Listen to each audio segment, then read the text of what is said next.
Muy buenas noches a todos ustedes. Con el gusto de estar aquí cuando se habla de universidad. Eso es obvio que también se habla del concepto universalidad. Y eso implica la aceptación de las diferentes formas de pensar. Yo agradezco pues, la invitación que me han hecho, particular y principalmente, bueno, pues, de don Luis Ponce de León Armenta, de mis compañeros aquí de la mesa, del moderador don Jaime Santiago Rojas, del doctor Flavio Galván Rivera, que bueno, aquí está Flavio, se había ido hace rato, del doctor José Ibarra Delgadillo, de la maestra Verónica Ponce Rodríguez, de todos ustedes, que adicionalmente, pues creo que es un tema que a todo el mundo nos apasiona. De entrada, creo que una de las cuestiones que hacía falta en este país era el debate, confrontar las ideas, ser tolerantes, respetuosos y tratar de buscar en ese sentido en qué cuestiones estábamos unidos para construir hacia adelante. Y vale, lo voy a explicar de otra manera.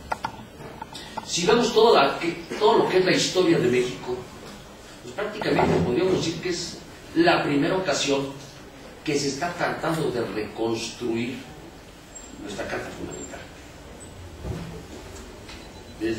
Desde lo que fue la Constitución de Cádiz, todavía ni siquiera acababa en ese sentido de ponerse de acuerdo cuando ya teníamos un imperio en México. Se vino la del 24, en aquel entonces eran 242 artículos, si mal no recuerdo. Así se hacen algunas reformas. Se pone el esquema del vicepresidente. Imagínense, el vicepresidente en México era aquel que quedaba en segundo lugar en las elecciones presidenciales. Entonces, su mayor y mejor motivación pues, era tumbar al presidente para quedarse, que fue lo que ocurrió regularmente. Entre el 24 y el 56 hubo más de 20 presidentes de la República. Adicionalmente, con una serie de problemáticas. Viene la Constitución del 57, extraordinaria la Constitución del 57, porque empieza a darse ahí un sentido, vamos a llamarle, en aquel entonces se llamaba pro homine, ahora se le llama ya pro persona, donde Zarco, Ocampo, Vallarta, Arriaga, etcétera, dan muy buenos debates y hacen un documento a favor efectivamente de los derechos del hombre, como ellos le llamaron, pero que había dificultades desde el punto de vista orgánico. A grado tal de que después Rabasa, cuando comentaban en el 57, decía, con esa constitución no se podía gobernar, pero sin ella tampoco. A grado tal de que Benito Juárez pues, tuvo que hacer uso de todas las facultades extraordinarias que le daba la constitución para poder gobernar. Pero apenas se había terminado la del 57, cuando, perdónenme la expresión, rájale, ya hubo quien quería poner otra vez monarquía en México. Esa es nuestra historia, debemos reconocerla y conocerla. Si no sabemos de dónde venimos, difícilmente vamos a saber hacia dónde queremos ir. Y por eso los trabajos que han realizado ustedes a mí me da mucho gusto, porque eso nos permite tener mayor materia para enriquecer el debate que en este país hace falta. Cuando hace rato dice el doctor don Luis Ponce de León, y además también lo señala de manera muy atinada don Ruperto Patiño, dice, pues hay que meternos también a cuestiones de educación. Pueblo que no esté educado, pueblo que va a destinar al fracaso. Pero la educación no significa solamente que se pueda llegar a conocer desde el punto de vista académico, sino la educación también es la formación de ciudadanos. El maestro Herrera y Lazo da un ejemplo sobre este punto muy interesante. Miren, él cuestiona a Chesterton. Dices que Chesterton, en alguna ocasión en la campiña inglesa, se encuentra con un grupo de campesinos y estos, pues con mucha sabiduría, le dan una serie de elementos mediante los cuales establecen su forma de vida. Y decía, hombre, qué barbaridad, qué cultos son estos analfabetos.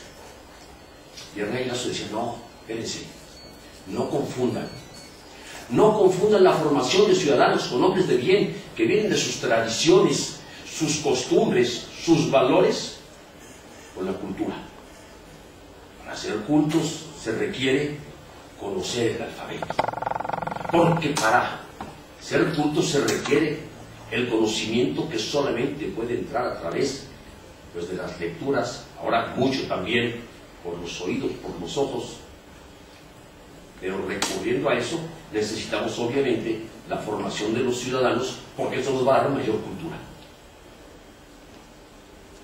Y lo comento de esta manera porque nosotros también acabamos de hacer una reforma que está en la Cámara de Diputados, y cuando a mí dicen, hombre, analiza todo lo que es el título primero del capítulo primero del proyecto, que va muy pegado con la reforma que nosotros acabamos de hacer, que adicionalmente resulta muy interesante porque recoge mucho de lo que hemos estado ustedes estableciendo y muchas ideas adicionales que las compartimos, y no quiero yo meterme a todo porque soy un apasionado de muchas de las cuestiones que dijeron aquí en los términos de seguridad pública, en el término del municipalismo, en el Estado 32 del Distrito Federal, etc.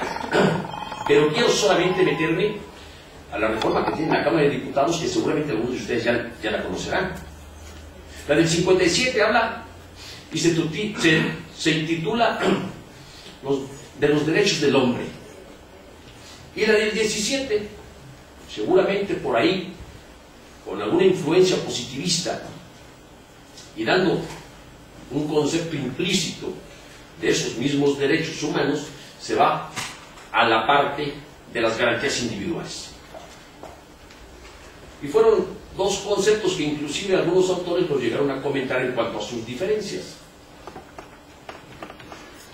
Porque tanto la del 57 establecía el reconocimiento por parte de la norma fundamental a los derechos humanos, la del 17 se atribuía y se arrogaba el otorgamiento de esos derechos.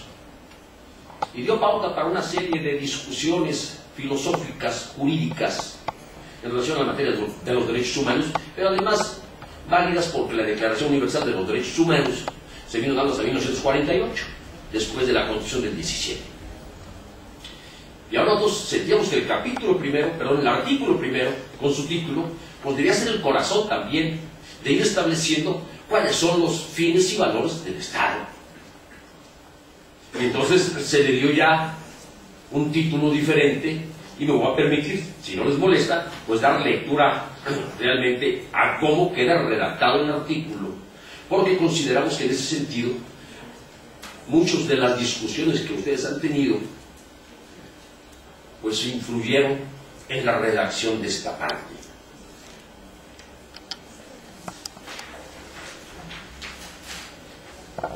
Dice, de los derechos humanos y sus garantías, porque consideramos que las garantías es el mecanismo y el procedimiento para que las autoridades, para que el ciudadano, la persona, pueda hacer ante el Estado el impulso para que se respeten sus derechos.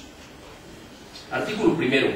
En los Estados Unidos mexicanos, todas las personas gozarán de los derechos humanos reconocidos en esta Constitución y en los tratados internacionales sobre derechos humanos de los que el Estado mexicano sea parte, así como de las garantías para su protección, los cuales no podrán restringirse ni suspenderse, salvo en los casos y bajo las condiciones que esta Constitución establece. Las normas relativas a los derechos humanos se interpretarán de conformidad con esta Constitución y con los tratados internacionales sobre derechos humanos antes señalados. Todas las autoridades, en el ámbito de sus competencias, tienen la obligación de promover, respetar, proteger y garantizar los derechos humanos de conformidad con los principios de universalidad, interdependencia, indivisibilidad y progresividad. En consecuencia, el Estado deberá prevenir, investigar, sancionar y reparar las violaciones a los derechos humanos en los términos que establezca la ley. No quiero adentrarme a la cantidad de conceptos que traen como valores que debe el Estado tener para el cumplimiento de esos fines, porque nos alargaríamos mucho más y le estaría quitando tiempo también a mis compañeros que quieren dar sus propios comentarios. No es el único artículo que se reforma. Reformamos también el 29,